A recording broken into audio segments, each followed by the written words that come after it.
Hey everyone, Eric Whitley here for L2L, and welcome back to another tips and tricks video.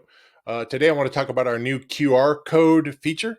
Pretty neat little feature to use in the MRO cribs and in your spare parts. Pretty simple. Go to L2L spare parts, go to inventory control, find the part that you actually want to create a QR code for, click on it, and you'll notice in the top right hand of the page is a grayed out QR code. Click on that. This generates a unique QR code for that particular part number inside of L2L spares.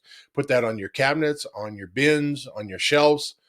Scan that and it'll take you directly to the inventory part detail page where you can change inventory, you can change locations, make any changes to that spare part that you want to.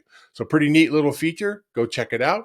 If you want to learn more about L2L and our spare parts ability and our CMMS abilities or anything else, go to L2L.com and book a free demo and we'll be glad to show you. Follow us on all our social media outlets on YouTube, Facebook, LinkedIn, and Twitter. Again, Eric Whitley for L2L, and I'll see you later. Thanks. Bye.